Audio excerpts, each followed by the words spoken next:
भाजप आणि प्रशासन यांचा दूरदूरपर्यंत संबंध नाही अशा शब्दात उद्धव ठाकरे यांनी सुनावलंय. सोनम वांगचुक यांच्या आंदोलनाला पाठिंबा दर्शवत उद्धव ठाकरेंनी भाजपवर जोरदार टीका केली आहे. अजूनही वेळ गेलेली नाही, सरकारने वांगचुक यांच्याशी चर्चा करावी असं आवाहनही उद्धव ठाकरे यांनी केलंय. मी यापूर्वी देखील बोललो होतो, आपल्याला आठवत असेल की भारतीय जनता पक्ष आणि प्रशासन यांचा दुरान्वयाने देखील संबंध नाही.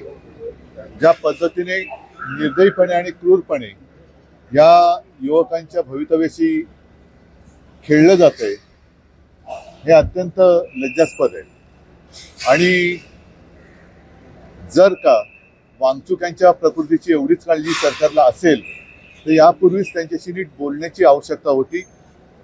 मला कळत नाहीये की एक तर नीटची परीक्षा हे सरकार बरोबर घेऊ शकत नाही, म्हणून जे मी बोललो की प्रशासनाचा संबंध नाही आणि भाजपचा आंदोलन नीट हाताळू शकत नाही.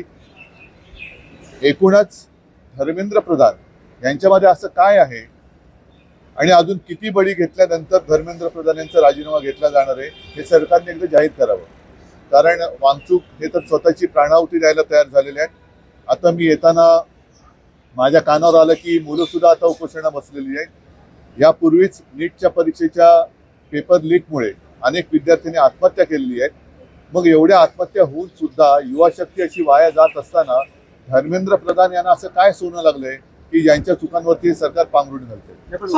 असं म्हटलं जात आहे, पोलीस हा दावा करत आहे की हे कोर्टाच्या आदेशानुसार झालेलं आहे. कोर्टाच्या आदेशाने त्यातला दुसरा एक भाग असा आहे की सोमवारपासून संसदेचं अधिवेशन सुरू होत आहे.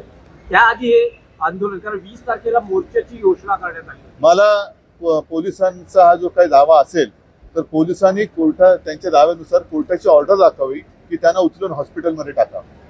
कोर्टाने त्यांच्या प्रकृतीबद्दल चिंता व्यक्त केलेली आहे. यापूर्वी देखील अनेक उपोषण झालेली आहेत. अगदी आपल्या स्वातंत्र्यापूर्वी सुद्धा महात्मा गांधींनी उपोषण केले, नंतर सुद्धा केले. चर्चा केल्यानंतर उपोषण सोडलं जातं. अण्णा हजारेंच्या बाबतीत सुद्धा काँग्रेसचं सरकार असताना चर्चा करून उपोषण सोडलं गेलं. सरकारने अजूनही वेळ गेलेली नाही. नीट त्यांच्याबरोबर चर्चा करावी आणि उपोषण सोडवावं. प्रकृतीची काळजी घ्या. जो मोर्चा निघणार होता मला वाटतं तो निघाला पाहिजे. आणि नुसतं म्हणून म्हटलं ना की सरकार चालवणं म्हणजे काय चालवणं, की आपलं म्हणणं रेटून घेणं म्हणजे सरकार चालवणं नाही.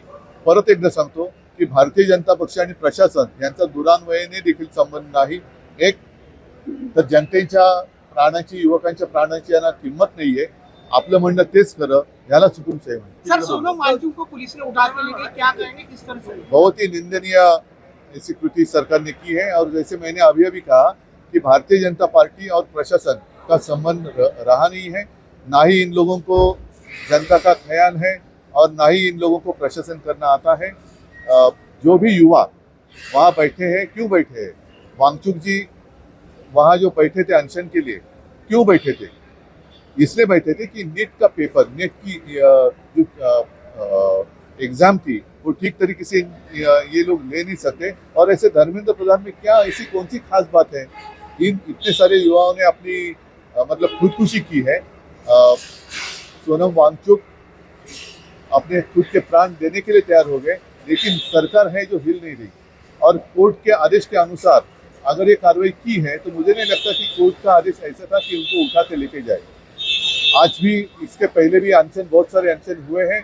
महात्मा गांधी जी भी अनशन करते थे, अन्ना हजारे ने भी अनशन किया था और उस वक्त तो कांग्रेस की सरकार थी.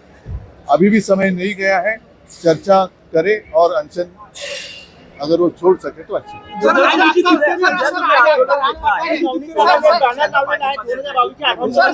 होणार का आंदोलन?